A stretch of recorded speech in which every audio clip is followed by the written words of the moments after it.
हरे Krishna everyone. हम सुबह की क्लास में रूप गोस्वामी जी द्वारा विरचित उपदेशामृत को पढ़ने का प्रयास कर रहे हैं। तो आज हम थर्ड श्लोक को कंप्लीट करने जा रहे हैं। हमारा श्लोक था उत्साह निश्चय धैर्य तत्त कर्म प्रवर्तनात् संग त्याग सतो वित्ते षड्भिर्भक्ति प्रसीदति। तो यहाँ पे बताया गया है कि 6 कार्य हैं जिनसे भक्ति में वृद्धि हो सकती है। एक, उत्साह रखना, भक्ति में उत्साह को बनाए रखना। निश्चय कि भगवान हम जरूर मेरे ऊपर कृपा करेंगे। धैर्य रखना।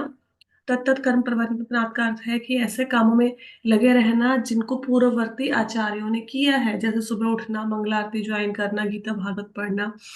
अभक्तों का त्याग करना। और हाँ, जो भक्त लोग हैं उनको स्वीकार करना। ये 6 कार्य ऐसे हैं जिनसे भक्ति में वृद्धि होती है। हम इसके लास्ट पैराग्राफ्स के ऊपर थे, वो पढ़ते हैं। हम्म। कहते 10वें स्कंद में आगे कहा है। 10वें स्कंद का अर्थ है, यहाँ पे श्रीमद् भागवतम की चर्चा हो रही है, श्रीमद् भागवतम के 10th कैंटो की। यही मानसिक यद्यपि मानसिक चिंतन करने वाले और सकाम कर्म करने वाले महान तप और तपस्या करते हैं, फिर भी वे नीचे गिर जाते हैं, क्योंकि उनको भगवान के चरण कमलों के बारे में जानकारी नहीं होती। यही हम लोग भगवत गीता में भी आजकल पढ़ रहे हैं। हम लोग 9th चैप्टर पढ़ रहे हैं ना। तो 9th चैप्टर में यही बताया गया है कि अगर कोई व्यक्ति भगवान के भक्ति करता है, भगवान के चरण कमलों में जिसकी श्रद्धा है, अगर उससे जाने अनजाने में कोई पाप भी हो जाए तो भी भगवान उसकी रक्षा करेंगे, वो भगवान की प्राप्ति कर सकता है। लेकिन इसके विपरीत, सपोज अगर किसी व्यक्ति के पास बहुत अधिक ज्ञान है, बहुत अधिक तीर्थ यात्रा पुण्य कर्म सब करता है, लेकिन भगवान की भक्ति नहीं करता, तो उसके सारे के सारे काम ही व्यर्थ हैं, बेकार हैं। उनको उसका कोई फल नहीं मिलेगा। उन कर्मों के द्वारा वो भगवान के धाम में नहीं जा पाएगा। भगवत गीता 9.31 में भगवान के सर्वोच्च व्यक्तित्व ने अर्जुन को आश्वासन दिया, कौन्तेय प्रति जाना ही न मैं भक्त परिणश्यति। हे कुंती पुत्र, साहस पूर्वक घोषणा कर दो, मेरा भक्त कभी नष्ट नहीं होता। 9th चैप्टर के 31वें श्लोक में भगवान अर्जुन को कहते हैं कि अर्जुन, तुम घोषणा कर दो कि मेरे भक्त का कभी नाश नहीं होगा। ऐसा नहीं है कि भगवान खुद ये घोषणा नहीं कर सकते थे। तो भगवान ने अर्जुन को क्यों बोला है घोषणा करने के लिए? इसलिए बोला है क्योंकि भगवान हो सकता है अपने वचन से कभी फिर जाएं। जो खुद बात कहें उसको ना माने, ये हो सकता है। जैसे भगवान ने बोला था कि मैं महाभारत के युद्ध में कभी हथियार नहीं उठाऊंगा, लेकिन फिर भीष्म जी ने जब प्रतिज्ञा ली कि आज मैं भगवान के हाथ से हथियार उठवा दूंगा, तो भगवान ने उनकी प्रतिज्ञा का मान रखने के लिए अपने हाथ में पहिया उठा लिया था, उनको मारने के लिए। आपको याद होगा। तो भगवान कई बार भक्तों के वचन की लाज रखने के लिए अपना वचन भी तोड़ देते हैं, अपनी प्रतिज्ञा भी तोड़ देते हैं। लेकिन भगवान भक्तों को कभी झूठा नहीं होने देते, कभी भी नहीं। इसलिए अर्जुन को उनके वचन का मान जरूर रखते हैं, भक्तों के वचन का मान। तो इसलिए अर्जुन को बोला भगवान ने कि तुम जाके सब जगह पे घोषणा कर दो कि मेरे भक्त का कभी नाश नहीं होगा। हम्म? अर्जुन से बोल रहे हैं कहने के लिए। इसका मतलब यह है, जो भगवान कृष्ण का भक्त है उसका कभी नाश नहीं होएगा, क्योंकि भगवान कृष्ण ने भगवत गीता में आश्वासन दिया है, श्योरिटी दी है। पुनः भगवत गीता 2.40 में कृष्ण कहते हैं, नेहा विक्रम नाश्योस्ति प्रत्यवायो न विद्यते स्वल्पम अप्यस्य धर्मस्य त्रायते महतो भयात्। तो कहते हैं इस प्रयास में यह हानि, कोई हानि या कमी नहीं है। इस मार्ग पर थोड़ी सी प्रगति व्यक्ति को सबसे खतरनाक प्रकार के भय से बचा देती है। हमें ऐसा लगता है कि जीवन में जो भय है, जो डर है, उसका असली कारण क्या है? पैसे की कमी, स्वास्थ्य ठीक ना होना, रिश्तों में गिरावट जो आ रही है, दुनिया में जो पाप हो रहा है, शायद ये भय का कारण है। नहीं, ये भय का कारण नहीं है। भय का कारण क्या है? भय का कारण ये है कि मृत्यु के बाद हमें दूसरा जन्म कौन सा मिलेगा? कहीं हमें कुत्ता बिल्ली तो नहीं बना दिया जाएगा? देखो, अगर खुदा ना खास्ता किसी व्यक्ति को भगवान की भक्ति कोई ना करे, इस जन्म में बहुत भौतिक प्रगति कर ले वो, चाहे उसके पास बड़ी बड़ी गाड़ियां हो, बंगला हो, बैंक बैलेंस हो, सब कुछ भी हो, लेकिन भक्ति ना करे और अगले जन्म में बाय चांस वो व्यक्ति अधम योनि में गिर जाए, कोई कुत्ता बिल्ली कुछ भी बन जाए, तो उसको बाहर आने में कितना समय लग जाएगा? करोड़ों अरबों जन्म लग जाएंगे, एक से लेकर दूसरी योनि में ऐसे ही भटकता रहेगा। तो इससे बुरा भय क्या हो सकता है? अगर किसी के पास स्वास्थ्य अच्छा नहीं है तो डॉक्टर को दिखाएगा, थोड़ा एक्सरसाइज करेगा, थोड़ा सेहत का ख्याल रखेगा, स्वास्थ्य अच्छा हो सकता है। धन की कमी है, थोड़ा मेहनत करेंगे, धन की आर्थिक स्थिति सुधर जाएगी।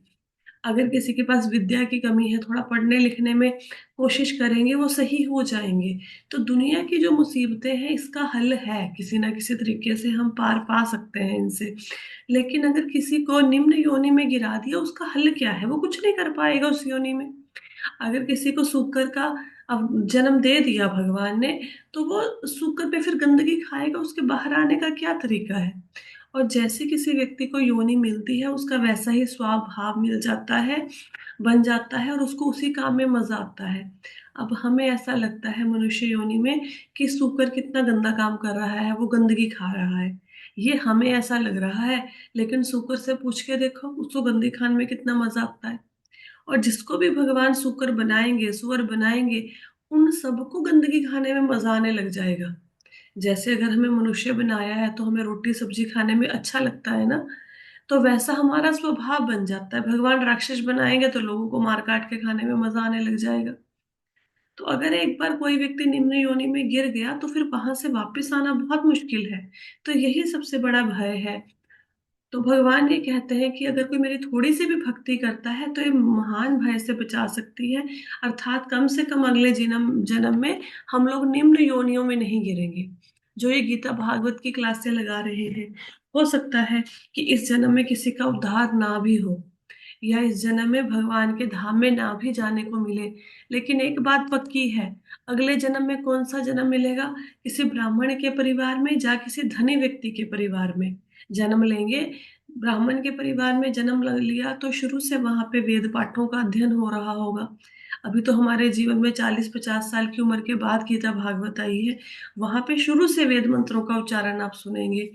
या फिर किसी धनी व्यक्ति के परिवार में जन्म लेंगे, यहाँ पे रोटी कपड़े मकान की चिंता ना हो। कई बार ऐसा लगता है ना कि भगवान की भक्ति को और टाइम दे सकते हैं, लेकिन क्या करें, घर के काम भी करने हैं, धन भी कमाना है, और भी चिंताएं हैं। तो किसी ऐसे व्यक्ति के घर में जन्म देंगे देंगे यहाँ पे रोटी कपड़ा मकान की टेंशन नहीं होगी, खूब धनी व्यक्ति के, वहां पे जाके आराम से भक्ति में आगे बढ़ सकते हैं। तो थोड़ी सी भी अगर कोई भक्ति कर लेता है तो कम से कम इस बात की श्योरिटी है कि अगले जन्म में बंदा निम्न योनि में नहीं गिरेगा, उसको कम से कम मानव का शरीर तो प्राप्त होगा ही। ये भगवान कहते हैं भगवत गीता में। भक्ति इतनी शुद्ध और परिपूर्ण है कि एक बार आरंभ करने के बाद व्यक्ति बलपूर्वक परम सफलता की ओर खींचा चला जाता है। कभी कभी कोई व्यक्ति अपनी सामान्य भौतिक व्यस्तताओं को त्याग देता है और भावुकता के कारण परम भगवान के चरण कमलों की शरण ले लेता है, और इस प्रकार भक्ति सेवा का प्रारंभिक निष्पादन आरंभ करता है। यदि ऐसा अपरिपक्व भक्त गिर भी जाए तो उसे कोई हानि नहीं होती। तो यहाँ पे क्या बताया गया है, कई लोग ना सेंटिमेंटल होके भक्ति करनी शुरू कर देते हैं। सेंटिमेंटल होके मतलब भावुक होके भक्ति करनी शुरू कर देते हैं। सारा कोई ग्रंथ वगैरह नहीं पढ़े, कोई जानकारी नहीं है, बस ऐसे ही जैसे किसी सत्संग में गए, वहां पे लगा कि नहीं भक्ति करनी चाहिए, ऐसे भावुक होके भक्ति करनी शुरू कर दी। और फिर थोड़े दिन तो भक्ति करी, थोड़े दिन तो बड़ा मजा आया, लेकिन फिर बाद में भक्ति करनी छोड़ देते हैं। लेकिन फिर भी जो उन्होंने थोड़े दिन भक्ति करी थी उसकी कोई हानि नहीं होगी, उसका उसको परम लाभ मिलेगा। अगर किसी ने थोड़े दिन भी भक्ति की है ना, थोड़े दिन भी, तो उसका भी जो उसको फायदा मिलेगा वो अनंत मिलेगा, अनलिमिटेड फायदा मिलेगा। चाहे व्यक्ति थोड़े दिन भक्ति करके भक्ति के मार्ग को छोड़ भी दे, तो भी उसका अनंत लाभ मिलता है, उसको कोई हानि नहीं होती। भक्ति में जो आपने भक्त ने पुण्य कमाया, भगवान के पुण्य तो नहीं, मतलब भगवान का प्रेम का हकदार बन जाता है भक्ति करने से व्यक्ति। तो थोड़ी सी भी भक्ति करी है, वो ऐसा नहीं कि इसी जन्म में साथ रहेगी, आने वाले जन्मों में भी साथ रहेगी उसकी, और हमेशा उसकी रक्षा करती रहेगी। दूसरी ओर उस व्यक्ति का क्या लाभ है जो अपने वर्ण और आश्रम के अनुसार निर्धारित कर्तव्यों का पालन करता है लेकिन भक्ति सेवा में नहीं लगता। यद्यपि एक पतित भक्त अपना अगला जन्म किसी निम्न कुल में ले सकता है, फिर भी उसकी भक्ति सेवा वहीं से प्रारंभ होगी, यहाँ से उसने छोड़ी थी। भक्ति सेवा अहेतुकी अप्रतिहता है। यह किसी संसारिक कारण का प्रभाव नहीं है, ना ही इसे संसारिक कारण से समाप्त किया जा सकता है या किसी भौतिक बाधा द्वारा स्थायी रूप से कम किया जा सकता है। इसलिए भक्त को अपने कार्य के प्रति आश्वस्त होना चाहिए और कर्मियों, ज्ञानी और योग्यों के कार्य में अधिक रुचि नहीं लेनी चाहिए। यहाँ पे क्या बताया गया है? यहाँ पे ये बताया गया है कि एक व्यक्ति वर्णाश्रम धर्म का पूरी तरह से पालन कर रहा है, मतलब ब्राह्मण ब्राह्मण का काम कर रहा है, क्षत्रिय क्षत्रिय का, वैश्य वैश्य का, शूद्र शूद्र का, और जिस भी आश्रम में है उसका भी पूरा पालन कर रहा है। ब्राह्मण है, सॉरी, ब्रह्मचर्य में है, गृहस्थ है, वानप्रस्थ है, सन्यासी है। तो ऐसे कहते हैं वर्णाश्रम धर्म का पालन करने का फायदा क्या है अगर भगवान की भक्ति नहीं करी। लेकिन इसके सिवाय दूसरे जन्म तरफ देखा जाए, ऐसा भक्त जिसने थोड़ी सी भक्ति करी तो क्या होगा? हो सकता है अगले जन्म में वो किसी निम्न कुल में ये जन्म ले ले, मतलब उसकी जाति बहुत अच्छी ना हो, बहुत उच्च ना हो, लेकिन फिर भी उसकी सेवा भक्ति की कहाँ से आरंभ होगी? जहां से उसने छोड़ी थी। फॉर एग्जाम्पल, इस जन्म में किसी ने सिर्फ 10% भक्ति करी और उसकी मृत्यु हो गई है, उसने भक्ति छोड़ दी बीच में, तो अगले जन्म में उसकी भक्ति 11% से शुरू होगी। जो 10% है वो तो ऐसे ही काउंट होगा, लेकिन बाकी दुनिया की जो चीजें हैं उसमें ऐसा नहीं होता। अगर इस जन्म में हम लोगों ने सपोज पीएचडी कर ली, भले ही हम डॉक्टर बन गए, अगले जन्म में फिर नर्सरी क्लास से शुरू करना पड़ेगा। इस जन्म में हम लोगों ने 50 लाख रुपए अपने अकाउंट में इकट्ठा कर लिया, अगले जन्म में फिर जीरो से स्टार्ट करना पड़ेगा। इस जन्म में हम लोगों ने बहुत बड़ा बिजनेस इकट्ठा कर लिया, बिजनेस खड़ा कर लिया, अगले जन्म में फिर स्क्रैच से शुरू करना पड़ेगा। तो ये कोई भी फल स्थायी नहीं है, परमानेंट नहीं है। ये फल तो खत्म हो जाएंगे मृत्यु के साथ ही, लेकिन भक्ति एक ऐसी चीज है जो मृत्यु के साथ खत्म नहीं होगी, अगले जन्म में जन्म जन्मांतरों तक साथ जाएगी और भगवान के धाम में आपको पहुंचा के ही रहेगी। आगे कहते हैं, सकाम कर्म कर्म करने वाले दार्शनिक विचारक रहस्यवादी योगियों में अनेक। अच्छा, यहाँ पे क्या बताया गया है? भक्ति कौन सी होती है? अहेतुकी और अप्रतिहता। अहेतुकी और अप्रतिहता का मतलब क्या है? इसका अर्थ ये है कि भक्ति एक तो अखंड होती है, और एक बिना किसी कारण के की जाती है। अहेतु के मत का मतलब है बिना किसी कारण के। जो भक्त होता है उसके मन में कोई इच्छा नहीं होती कि मैं भक्ति कर रहा हूं तो बदले में ये मुझे मिले। और अप्रतिहता का अर्थ होता है कि भक्ति अखंड होती है, ऐसा नहीं कि आज भक्ति शुरू कर ली कल बंद कर दी, फिर 2 महीने बाद शुरू कर ली। भक्ति अप्रतिहता होती है, अखंड भक्ति करनी चाहिए। लेकिन अगर कोई व्यक्ति बोले कि मेरे मन में तो लालसाएं भी हैं, मेरे मन में तो धन दौलत को प्राप्त करने की इच्छा भी है, तो क्या मैं गलत कर रहा हूँ? नहीं, बिल्कुल गलत नहीं कर रहे। भले ही मन में भौतिक इच्छाएं हैं, तो भी उन भौतिक इच्छाओं के लिए, पूर्ति के लिए भी अगर जाओगे तो भगवान कृष्ण की शरण लेना, बस इतना ही करना। वो आपकी किसी भी इच्छा को अधूरा नहीं होने देंगे। अगर भक्ति नहीं करेंगे तो उतना ही मिलेगा जितना किस्मत में लिखा है, लेकिन अगर भक्ति करेंगे तो वो भी मिल जाएगा जो किस्मत में नहीं लिखा। तो भले ही मन में भौतिक इच्छाएं भरी हुई हैं, भले ही मन में कोई इच्छा नहीं है, भक्ति भगवान कृष्ण की करनी है, मांगना सिर्फ उनसे ही है। सकाम कर्म करने वाले दार्शनिक विचारक और रहस्यवादी योगियों में निश्चय ही अनेक अच्छे गुण होते हैं, लेकिन भक्त के चरित्र में सभी गुण स्वतः हो जाते हैं, विकसित हो जाते हैं, किसी बाह्य प्रयास की आवश्यकता नहीं होती। जैसा कि श्रीमद् भागवतम में 5:18-12 में पुष्टि की गई है, देवताओं के सभी अच्छे गुण उस व्यक्ति में क्रमशः प्रकट होते हैं जिसने शुद्ध भक्ति सेवा विकसित कर ली है। चूंकि भक्त किसी भौतिक कार्य में रुचि नहीं रखता, इसलिए वह भौतिक रूप से दूषित नहीं होता, वह तुरंत परलौकिक मंच पर स्थित हो जाता है। जो हालांकि जो इस स्तर को प्राप्त नहीं कर सकता, नहीं नहीं, हालांकि जो व्यक्ति सांसारिक गतिविधियों में संलग्न होता है, चाहे वे तथाकथित ज्ञानी, योगी, कर्मी, परोपकारी, राष्ट्रवादी या कुछ भी हो, महात्मा के उच्च स्तर को प्राप्त नहीं कर सकता। यहाँ पे क्या बताया गया है कि जो व्यक्ति भक्ति करेंगे उनके अंदर, श्रीमद् भागवत में ये लिखा हुआ है कि देवताओं के गुण अपने आप आ जाएंगे। जैसे देवताओं के गुण हैं, दया, क्षमा, पवित्रता, ये सारे उसके अंदर अपने आप आ जाएंगे जो व्यक्ति भक्ति करेगा। ये श्रीमद् भागवतम में लिखा है। जैसे जैसे भक्ति करेंगे वैसे वैसे देवताओं जैसे गुण आ जाएंगे। आप कभी देखना, अगर कोई व्यक्ति भक्ति करता है अच्छे से, तो उसके फेस पर ही एक ग्लो होता है। कभी साधु संतों को देखना, ऐसा नहीं कि वो बहुत अच्छा खा रहे हैं, बहुत ज्यादा खा रहे हैं, उनको कोई काम नहीं करना पड़ता इसलिए उनके फेस पर ग्लो है। जो सच्चे साधु महात्मा होते हैं, मतलब वो कम खा के भी उनके शरीर से एक तेज होता है, वो तेज भक्ति का होता है। लेकिन दूसरी तरफ अगर देखा जाए, संसारिक व्यक्ति जो अलग अलग तरह के ब्यूटी प्रोडक्ट्स को यूज करके अच्छा खा पी के भी चेहरे पर तेज को नहीं लेके आ पा रहे। तो भक्ति के साथ क्या होता है, देवताओं के गुण जो व्यक्ति भक्ति कर रहा है उसके अंदर आ जाते हैं, अपने आप आ जाते हैं। तो कहते हैं कुछ व्यक्ति ऐसे होते हैं जो भक्ति तो नहीं करते, वो क्या करते हैं, राष्ट्रवाद, परोपकार करते हैं। वो महात्मा के स्तर को प्राप्त नहीं कर सकते। मतलब कुछ लोग देखेंगे बहुत ज्यादा गरीबों की मदद करने में बहुत उनका उनको आनंद मिलता है। कुछ लोगों को समाज की सेवा करने में बहुत आनंद मिलता है, किसी को देश की सेवा करने में आनंद मिलता है। इसका अर्थ ये है कि ऐसे व्यक्ति ने जो दूसरों की सेवा कर रहा है, उसने अपनी इंद्रियों की तुष्टि का त्याग कर दिया। खुद की इंद्रियों को तो तुष्ट करना बंद कर दिया, लेकिन लोगों की इंद्रियों को सेटिस्फाई करने लगा वो। समाज सेवा का अर्थ क्या है, कि खुद दुख सह के भी दूसरे व्यक्तियों को सुख पहुंचाना। तो इसका मतलब है अपनी इंद्रियों को सुख नहीं दे रहा, दूसरों की इंद्रियों को दे रहा है। भौतिक दृष्टि से बात अच्छी लग सकती है कि ये व्यक्ति गरीबों की सेवा करता है, उनको भोजन, कपड़ा इत्यादि देता है, लेकिन असली धन तो नाम का धन है। अगर किसी गरीब व्यक्ति को कुछ दे भी दिया, उसका एक दिन चलेगा, दो दिन चलेगा, तीसरे दिन फिर वो भिखारी तो भिखारी का ही काम करेगा, भले ही आप उसे 1 लाख रुपया दे दो। क्योंकि उसका वो काम है, उसका वो प्रोफेशन है, वो वही काम करेगा। भले ही उसके हाथ में 500 का नोट दे दो, अगले दिन फिर से भीख मांगेगा।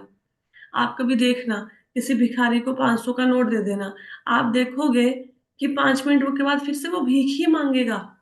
वो उस पैसे को लेके ऐसा नहीं है कि भीख मांगना छोड़ देगा, वही काम करेगा जो वो करता आया है।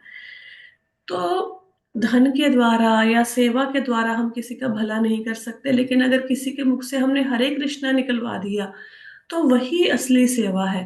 क्योंकि एक बार कृष्ण का नाम बोल दिया तो बाकी सारे पाप उसके खत्म हो गए। पाप खत्म हो गए तो कम से कम अगले जन्म के लिए उसका अच्छा रास्ता खुल गया। अब अगले जन्म में वो भक्त ही बनेगा, क्योंकि एक बार कृष्ण का नाम ले दिया ना। कई बार आप देखोगे गाड़ी चला रहे हो या कुछ भी कर रहे हो तो रास्ते में मांगने वाले आपसे आ जाते हैं। आजकल तो बहुत ज्यादा ट्रेंड हो गया है, किन्नर इत्यादि आ जाते हैं। और कई बार हम उनको पैसे दे भी देते हैं। पैसे चलो दे दो उनको, कोई दिक्कत नहीं है, लेकिन साथ में आप हरे कृष्णा जरूर बोला करो पैसे देने के बाद। और वो भी बोलेगा जिसके हाथ में आपने 10 रुपए, 5 रुपए दिए हैं, 2 रुपए दिए हैं, आप हरे कृष्णा बोलोगे, वो भी आपको बदले में हरे कृष्णा ही बोलेंगे। तो पैसा जब किसी के हाथ में देते हो तो साथ के साथ ही हरे कृष्णा बुलवाना है उनके मुख से। अदरवाइज आप उनके साथ कर्मों के बंधन में बंध जाओगे जिनको पैसे दे रहे हो। तो इसलिए साथ के साथ बोल दो हरे कृष्णा।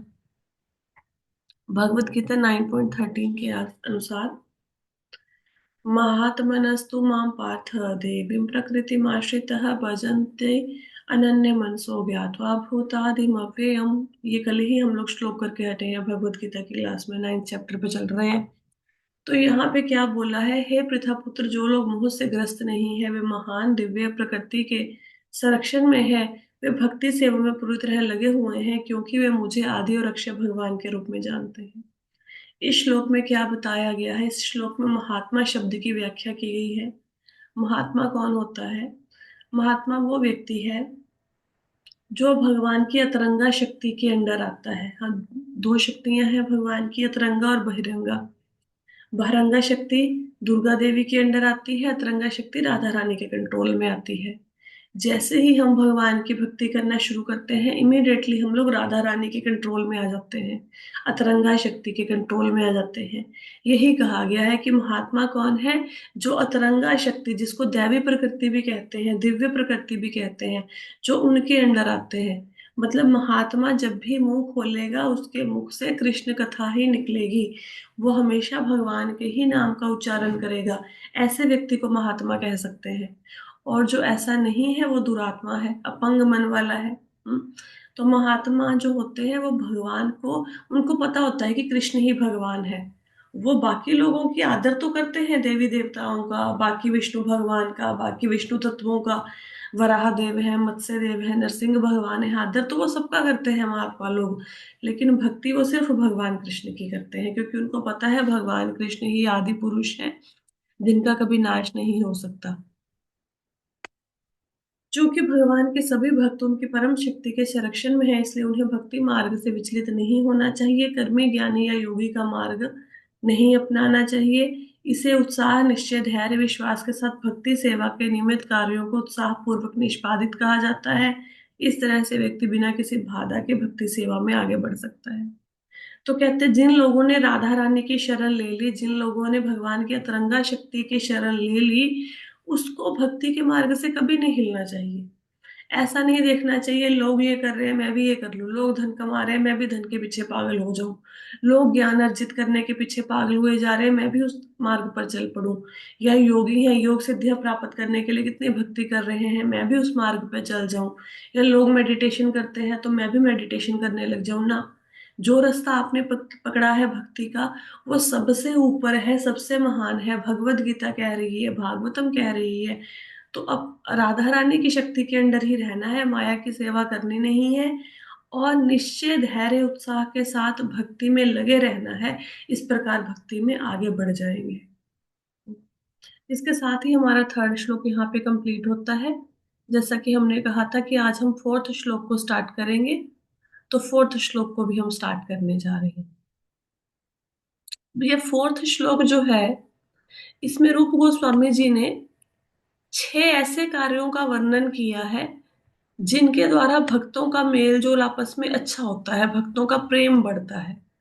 अब देखो, अगर कोई व्यक्ति बोले कि मैं अकेले बैठ के घर के कमरे में बंद होकर गीता भागवत पढ़ लूंगा और मेरी उन्नति हो जाएगी, ऐसा नहीं है। भक्तों का संग तो करना ही पड़ेगा, भक्तों के संग के साथ ही भक्ति में वृद्धि होती है, अन्यथा नहीं। अब हम लोग गीता भागवत पढ़ पा रहे हैं, रूप गोस्वामी जी के ग्रंथों को पढ़ पा रहे हैं, क्यों? क्योंकि भक्तों का संग है। चाहे भक्त कितने भी क्लास में आए, 2 आए, 3 आए, 4 आए, लेकिन भक्तों के संग में ही ये ग्रंथों को पढ़ने का हमें अवसर मिला। लेकिन अगर आप सोचो कि मैं अकेला बैठ के गीता भागवत पढ़ लूंगा या अकेले ग्रंथों का अध्ययन कर लूंगा, पहली बात तो समझ में नहीं आएंगे। अब यहाँ पे कोई बात समझ नहीं आई तो क्या करोगे, किससे पूछोगे? पढ़ाने वाला तो कोई है नहीं। दूसरी बात, ग्रंथ को पढ़ लिया, ग्रंथ को पढ़कर कोई प्रश्न दिमाग में आ गया कि मेरे को यहाँ पे डाउट हो रहा है, तो किससे पूछोगे? ना कोई बताने वाला है, ना कोई समझाने वाला है ना। और थोड़े ही दिनों में आप देखेंगे, आप बोर हो जाएंगे, जो भी ग्रंथ शुरू करेंगे उसको पूरा नहीं कर पाएंगे। अपने बलबूते पर अगर हम सोचे कि हम शास्त्रों को पढ़ लेंगे, भले ही हमारे घर पर किताबें पढ़ी हों, तब भी हम शास्त्रों को नहीं पढ़ पाएंगे। शास्त्रों को कब पढ़ पाते हैं? जब भक्तों का संग होता है। अब जो इस्कॉन को मानते हैं, किसको नहीं पता कि उपदेशामृत पढ़नी चाहिए? सबको पता है। ये तो बेसिक बुक है, जैसे स्कूल में लगाया किसी को तो एबीसी सिखाते हैं ना, सबसे पहले बेसिक सिखाते हैं। तो ये तो बेसिक बुक है उपदेशामृत। जो भक्ति में आया सबसे पहले उसे उपदेशामृत पढ़नी चाहिए, फिर कोई और बुक पढ़नी चाहिए। हम लोग क्या करते हैं, हम लोगों को लगता है भागवतम पढ़नी चाहिए, गीता पढ़नी चाहिए, बड़ी बड़ी पुस्तकें पढ़नी चाहिए। सबसे पहले तो ये छोटी बुक्स को खत्म करना चाहिए, क्योंकि इसमें उन्होंने बताया है कि कैसे जीवन को जीना है, कैसे भक्ति में आगे बढ़ना है। लेकिन कोई पढ़ता ही नहीं है, इतने साल हो गए भक्ति में आए हुए, किसी ने उपदेशामृत ही नहीं खोली होगी। तो भक्ति भक्तों के संग ही होती है, अकेले भक्ति नहीं होती। तो यहाँ पे भक्तों के साथ कैसे संबंधों को अच्छा किया जाता है, उसके 6 तरीके बताए हैं। बहुत फेमस श्लोक है रूप गोस्वामी जी का। ददाति प्रतिगृह्णाति गुह्यम् आख्याति पृच्छति भुङ्क्ते भोजते चैव षड्विधम प्रिय लक्षणम। तो यहाँ पे बताया गया है कि 6 काम हैं जिनसे भक्तों के बीच में संबंध अच्छे होते हैं। दान देना, दान स्वीकार करना, हम्म अपने मन की बात विश्वास के साथ प्रकट करना, गुप्त रूप से पूछताछ करना, प्रसाद स्वीकार करना और प्रसाद अर्पित करना, ये भक्त और दूसरे भक्त के बीच प्रेम के 6 लक्षण हैं। तो भक्तों के बीच में संबंध कैसे अच्छे हो सकते हैं? दान देना, दान स्वीकार करना, इसका अर्थ ये है कि एक तो इसका ये अर्थ लिया जाता है कि गिफ्ट देना और गिफ्ट लेना। किसी को कोई उपहार देना, जैसे किसी को गीता भागवतम गिफ्ट कर दी, किसी को कृष्णा को गिफ्ट कर दी, है ना, भगवान के नाम को किसी को दे दिया, यही उपहार देना, उपहार लेना है। दूसरा, दो भक्तों के बीच में संबंध अच्छे कैसे होंगे? अपने मन की बात जब एक दूसरे के साथ शेयर करेंगे, उससे भी भक्तों के बीच में संबंध अच्छे होते हैं। और गुप्त रूप से पूछताछ करना, तो अगर आपने देखा कि कोई भक्त आज परेशान है, तो उसको विश्वास में लेके पूछना कि भाई क्या प्रॉब्लम हुई है, बताओ मुझे। लेकिन ऐसा नहीं कि अगर वो अपनी बात आपको बता दे तो जाके उसका ढिंढोरा पीटना है। जैसे किसी ने बता दिया कि भाई आजकल ना बिजनेस थोड़ा अच्छा नहीं चल रहा, तो ऐसा नहीं कि पहले तो विश्वास में लेके उससे मुख से बात निकलवा ली कि अच्छा आजकल आपका काम अच्छा नहीं चल रहा, और बाद में उस बात का ढिंढोरा पीट दिया सब जगह पे, ऐसे नहीं। अगर किसी ने अपने मन की बात आपको बताई है तो उसको गोपनीय ही रखिए। उसने बंदे ने आपके साथ मन हल्का किया है, आप लोगों के सामने उसका मजाक मत बनाइए। हाँ। और अपने मन की बात को भी आप भक्तों के साथ शेयर कर सकते हैं अगर किसी के ऊपर विश्वास है आपको। और प्रसाद स्वीकार करना, आप भक्त के घर में जाके भोग, जो वो आपको प्रसाद अर्पित कर रहा है, जो भगवान को लगा के प्रसाद आपको दे रहा है, उसको स्वीकार करना। और कभी कभी भक्तों को अपने घर पे बुलाना और उनको अपने हाथ से प्रसाद बना के खिलाना, भगवान को ऑफर किया हुआ। इससे भक्तों के बीच में मैत्री बढ़ती है। 6 लक्षण। दान देना, दान स्वीकार करना मतलब उपहार देना या उपहार स्वीकार करना, ऐसा भी बोल सकते हो। अपने मन की बात बताना और दूसरे के मन की बात पूछना, और भक्तों से प्रसाद लेना और उनको प्रसाद देना, इनसे भक्तों के आपसी संबंध अच्छे होते हैं। तात्पर्य पढ़ते हैं। इस श्लोक में श्रील रूप गोस्वामी बताते हैं कि अन्य भक्तों की संगति में भक्ति कार्य किस प्रकार किया जाए। 6 प्रकार के कार्य होते हैं। भक्तों को दान देना, भक्तों से वे जो भी बदले में दें उसे स्वीकार करना, भक्तों के प्रति अपना मन खोलना, उनसे भगवान की गोपनीय सेवा के बारे में पूछना, भक्तों द्वारा दिए गए प्रसाद और आध्यात्मिक भोजन को सम्मान देना, भक्तों को प्रसाद खिलाना। तो 6 बातें जो मैंने आपको बताई वही यहाँ पे रिपीट हो रही हैं कि भक्तों के बीच में संबंध कैसे होंगे, अच्छे होंगे। दान देना और दान, कभी कभी उनको कुछ देना और कभी कभी उनसे कुछ लेना, उनको अपने मन की बात बताना और उनसे उनके मन की बात पूछना, उनको प्रसाद खिलाना, उनके हाथ से प्रसाद खाना। इससे भक्तों के सब हाथों से प्रसाद खाने का अर्थ यह है कि उन्होंने आपको अपने घर खाने पे बुलाया तो खाना, ऐसा नहीं कि अपने हाथों से आपके मुंह में डालेंगे। एक अनुभवी भक्त समझता है और अनुभवहीन भक्त उससे सीखता है। यहाँ गुह्यम आख्याति पृछती है। जब कोई भक्त भगवान के व्यक्तित्व को अर्पित किए हुए भोजन के बचे हुए प्रसाद को वितरित करता है, तो भक्ति सेवा की हमारी भावना को बनाए रखने के लिए हमें इस प्रसाद को शुद्ध भक्त के माध्यम से प्राप्त भगवान की कृपा के रूप में स्वीकार करना चाहिए। हमें भी अपने घर शुद्ध भक्तों को आमंत्रित करना चाहिए, उन्हें प्रसाद देना चाहिए और उन्हें हर तरह से प्रसन्न रखने को तैयार रहना चाहिए। इसे भूखते बौझते चैव कहते हैं। तो क्या बताया गया पैराग्राफ में कि जो एक्सपीरियंस्ड भक्त होते हैं, जो भक्ति में बड़े चढ़े हैं, जो पहले हमसे पहले जिनकी दीक्षा हुई है, या जिन्होंने भगवान की भक्ति करने में हमसे पहले आए हैं, वो हमारे सीनियर है, भले ही उनकी आयु कम ही क्यों ना हो। ठीक है। तो हम लोगों ने जो हमारे सीनियर हैं, ऑब्वियसली है कि उनको हमसे ज्यादा पता है। अब कोई व्यक्ति मंदिर की सेवा में 20 साल से लगा हुआ है, भले ही उसकी उम्र आपसे छोटी हो, लेकिन फिर भी उसको ज्यादा पता है। तो जो भक्त एक्सपीरियंस्ड हैं वो अपने एक्सपीरियंस से सिखाते हैं, और हम जैसे भक्त जो कि नए नए भक्ति में आए हैं वो अनुभव वाले भक्तों से सीखते हैं, है ना। तो गुह्यम आख्याति पृछति क्या है कि जो भक्त भक्ति में आगे बढ़े चढ़े हैं उनसे सीखो, उनके एक्सपीरियंस से सीखो। उनसे पूछो भगवान के बारे में। और क्या बताया गया है कि जब भी आपको कोई भगवान का प्रसाद दे, बड़े आदर के साथ उसको लेना है। अगर भगवान के शुद्ध भक्त आपको भगवान का प्रसाद दे रहे हैं, उससे आप भक्ति में इमिडिएटली प्रगति कर जाओगे। और कभी कभी ये भी कोशिश करनी चाहिए कि भक्तों को अपने घर पे आमंत्रित करें और उनको भी प्रसाद बना के आप खिलाएं। उनको भी भोजन पर आमंत्रित करना चाहिए। इसको कहते हैं भूखते भोजते जैव। और ऐसा नहीं कि उनको घर पे खाने के लिए बुलाया और खाना बना के खिला दिया ना। पहले उस खाने का भगवान को भोग लगाओगे, फिर खिलाओगे। बिना भोग लगाए प्रसाद नहीं खिलाना, इसको प्रसाद नहीं कहेंगे। वो तो बिना भोग लगवाए तो पाप ही खाना होता है। तो भोग लगवाना है पहले भगवान को, फिर खाना है। सामान्य सामाजिक क्रियाकलापों में भी दो पर प्रेम पूर्ण मित्रों के बीच में 6 प्रकार का व्यवहार अत्यंत आवश्यक है। तो यहाँ पे ये बताया गया है कि चलो, ये तो हम भक्ति की बात कर रहे हैं कि भक्तों अगर 6 प्रकार के काम करेंगे तो उनके बीच में आपसी संबंध अच्छे होंगे। लेकिन अगर दुनियादारी की भी बात की जाए, तो दुनियादारी में भी तो हम लोग देखते हैं ना। अगर किसी के साथ आपने मेल जोल को अच्छा करना है, आप चाहते हो कि मेरा ये मित्र बने या हमारी दोस्ती गहरी हो, तो क्या करोगे? उसको लंच डिनर पे लेके जाते हो ना, साथ में खाना खाते हो ना, ताकि दोस्ती में थोड़ा सा मिलते जुलते रहें और दोस्ती में और वृद्धि हो। तो ऐसा नहीं कि ये भक्ति में ही जरूरी है 6 लक्षण। ये नॉर्मल भी अगर दुनिया की बात करें, तो इन 6 लक्षणों से आप भक्ति में आगे बढ़ सकते हो। जो 6 बातें बताई हैं उनको फॉलो करके भक्ति में नहीं, सॉरी, आपसे आपके संबंध, आपकी दोस्ती अच्छी हो सकती है किसी के साथ। उदाहरण के लिए, जब एक व्यापारी दूसरे व्यापारी से संपर्क करना चाहता है तो वह होटल में भोज का आयोजन करता है और भोज के दौरान खुलकर अपनी इच्छा व्यक्त करता है। फिर वह अपने व्यापारी मित्र से पूछता है कि उसे कैसा व्यवहार करना चाहिए, और कभी कभी उपहारों का आदान प्रदान होता है। इस प्रकार भी अतरंग व्यवहार में प्रीति या प्रेम का व्यवहार होता है। तो ये 6 क्रियाएं निष्पादित होती हैं।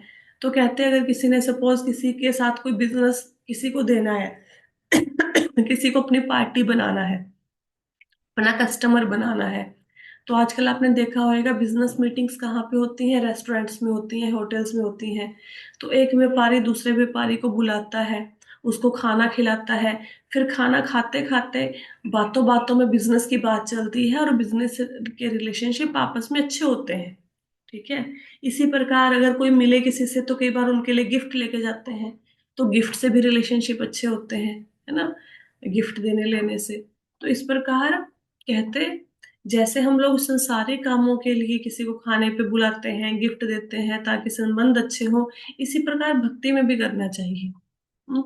पिछले श्लोक में श्री रूप गोस्वामी ने सलाह दी है कि व्यक्ति को संसारिक संगति को त्याग करना चाहिए और भक्तों की संगति करनी चाहिए। अब पिछले श्लोक में अभी हम पढ़ के हटे हैं ना, है ना, असंग त्याग असतो वृत्ति बोला ना हमने। रूप गोस्वामी जी ने बताया कि अब भक्तों का संग नहीं करना, लेकिन इसका मतलब ये नहीं है कि अपने आप को अकेला करके बैठ जाना है, समाज से मेल जोल नहीं रखना, ये इसका मतलब नहीं है। इसका मतलब ये है कि जिन लोगों को भगवान में विश्वास नहीं है, उनकी संगति का त्याग करना है। लेकिन जो भक्त है उनके साथ तो मेल जोल बना के रखना है, भक्तों का त्याग नहीं करना। भक्तों की संगति तो करनी चाहिए, अब भक्तों को छोड़ना है, भक्तों के तो साथ रहना है। भक्तों के बीच इन 6 प्रकार के प्रेम पूर्वक आदान प्रदान को सुविधाजनक बनाने के लिए अंतर्राष्ट्रीय कृष्णा सोसाइटी की स्थापना की गई है। सोसाइटी की शुरुआत अकेले ही की गई थी, और चूंकि लोग आ रहे हैं और देने लेने की नीति से काम कर रहे हैं, इसलिए अब यह सोसाइटी पूरे विश्व में फैल गई है। हमें खुशी है कि लोग समाज की गतिविधियों के विकास के लिए बहुत उदारता से दान दे रहे हैं, और लोग कृष्ण भावनामृत के विषय में पुस्तकों और पत्रिकाओं के रूप में विनम्र योगदान जो भी हमें दे रहे हैं, उसे भी उत्सुकता से स्वीकार कर रहे हैं। तो यहाँ पे क्या बताया गया है? यहाँ पे ये बताया गया है, प्रभुपाद जी लिखते हैं कि इस्कॉन की स्थापना क्यों करेगी। इस्कॉन की स्थापना इसलिए करेगी, जैसे व्यापारी लोग हैं, चैम्बर ऑफ कॉमर्स बना लिया किसी ने, या आप जाओ यहाँ पे चौड़े बाजार में, वहां पे आप देखोगे कि कपड़ों वालों की अलग एक मतलब जो कपड़े का काम करते हैं उनकी एक अलग संस्था बनी हुई है, हलवाइयों की अलग एक सोसाइटी बनी हुई है, जो लोग चीनी का काम करते हैं उनकी अलग से एक सोसाइटी बनी हुई है, अलग अलग अपने जो जो प्रोफेशन से। जैसे वो जो करते हैं फार्मेसी का काम करते हैं, है ना, दवाइयाँ दुइयां बेचने का, उनकी अलग से एक सोसाइटी बनी हुई है। तो क्यों बनी हुई है ये संस्थाएं, क्यों बनी हुई हैं? ताकि जिन लोगों की एक जैसा इंटरेस्ट है वो सब इकट्ठे हो सके। अब जितने भी हलवाई हैं उनका इंटरेस्ट क्या है, हलवाई के काम में भी है ना, यही है ना। तो उनके अलग एक सोसाइटी बनी हुई है, उनका एक प्रधान फिर बना देते हैं वो। जैसे कपड़े वाले हैं, जितने भी कपड़े का काम करते हैं वो अपने एक सोसाइटी बना लेंगे, फिर एक को प्रधान बना लेंगे, है ना। तो इससे क्या है, एक जैसे स्वभाव वाले लोग एक स्थान पर इकट्ठे हो सकते हैं, एक जैसे रुचि वाले। इसी प्रकार प्रभुपाद जी ने इस्कॉन की स्थापना क्यों करी, तो जिन लोगों की एक जैसी रुचि है, जो लोग भगवान की भक्ति में विश्वास करते हैं, भगवान से मिलना चाहते हैं, इस मार्ग पर आगे बढ़ना चाहते हैं, तो उनके लिए इनसे सोसाइटी की वो की गई थी स्थापना। शुरू में प्रभुपाद जी अकेले थे, लेकिन धीरे धीरे लोगों ने उनको सहयोग देना शुरू किया। पुस्तकों की बिक्री शुरू हुई। गीता भागवतम को लिखा गया, उसको बेचा गया, उनके थ्रू डोनेशंस को इकट्ठा किया गया। तो कितने सारे मंदिरों का निर्माण किया गया। तो इस कान की स्थापना क्यों हुई है, ताकि जो लोग भक्ति में आगे बढ़ना चाहते हैं उनको एक मंच प्रदान किया जाए, उनको एक सेम स्पेस प्रदान किया जाए जहां पे आके भक्त एक दूसरे से मिल सके। हाँ, और उनके संबंध अच्छे हों भक्तों के, और भक्ति में सारे आगे आगे बढ़ जाए। आगे कहते हैं कि हम कभी कभी हरे कृष्ण उत्सव मनाते हैं और आजीवन सदस्यों और मित्रों को प्रसाद स्वीकार करके भोज में भाग लेने के लिए आमंत्रित करते हैं। यद्यपि हमारे अधिकांश सदस्य समाज के उच्च स्तर से आते हैं, फिर भी वे आते हैं और जो भी थोड़ा बहुत प्रसाद हम उन्हें दे पाते हैं उसे वो ग्रहण करते हैं। ये स्टार्टिंग डेज का वर्णन किया गया है प्रभुपाद जी के, जब उनके पास कोई आता था तो उनके पास बहुत अधिक नहीं होता था उसको खिलाने के लिए, लेकिन जितना वो खिलाते थे उससे लोग संतुष्ट हो जाते थे। तो आगे पढ़ेंगे इसको, अभी तो क्लास का समय हो गया, 1 मिनट ही रह गया है। कल इस श्लोक को हम आगे पढ़ेंगे। तो 4 काम जिनसे भक्तों के संबंध अच्छे होते हैं: गिफ्ट देना, गिफ्ट स्वीकार करना, भक्तों के यहाँ पे भोजन करना, उनको भोजन करने के लिए बुलाना, उनके मन की बात पूछना, अपने मन की बात बताना। ये 6 कार्य ऐसे हैं जिससे भक्तों के संबंध मजबूत होते हैं। ये श्लोक आज हमने शुरू किया। ठीक है? तो आज की कथा को यहीं पे विश्राम देते हैं। हरे कृष्ण।